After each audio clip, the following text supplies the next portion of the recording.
Wonder, Chapter 29 The Bleeding Scream. Walking through the halls that morning on my way to the lockers was, I have to say, absolutely awesome. Everything was different now. I was different. Where I usually walked with my head down, trying to avoid being seen, today I walked with my head up, looking around. I wanted to be seen. One kid, wearing the same exact costume as mine, long white skull face, oozing fake red blood, high fived me as we passed each other on the stairs. I have no idea who he was, and he had no idea who I was. I wondered for a second if he would have ever done that if he'd known it was me under this mask. I was starting to think this was going to go down as one of the most awesome days in the history of my life. But then I got to homeroom. First costume I saw as I walked inside the door was Darth Sidious. It had one of the rubber masks that are so realistic with a big black hood over the head and a long black robe. I knew right away it was Julian, of course. He must have changed his costume at the last minute because he thought I was coming as Jango Fett. He was talking to two mummies who must have been Miles and Henry, and they were all kind of looking at the door like they were waiting for someone to come through it. I knew it wasn't a bleeding scream they were looking for. It was a Boba Fett. I was going to go and sit at my usual desk, but for some reason, I don't know why, I found myself walking over to a desk near them, and I could hear them talking. One of the mummies was saying, "It really does look like him." "Like this part especially," answered Julian's voice. He put the fingers on the cheeks and eyes of the Red Death Darth Sidious mask.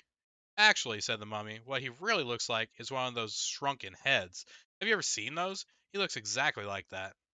"I think he looks like an orc." "Oh, yeah.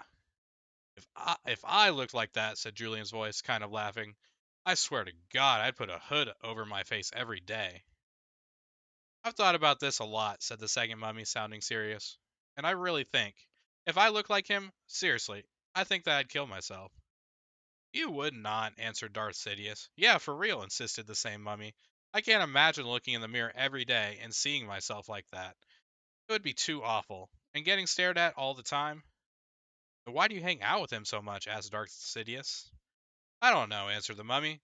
"Tushman asked me to hang out with him at the beginning of the year, and he must have told all the teachers to put us next to each other in all of our classes or something." Mummy shrugged. I knew the shrug, of course. I knew the voice. I knew I wanted to run out of the class right then and there.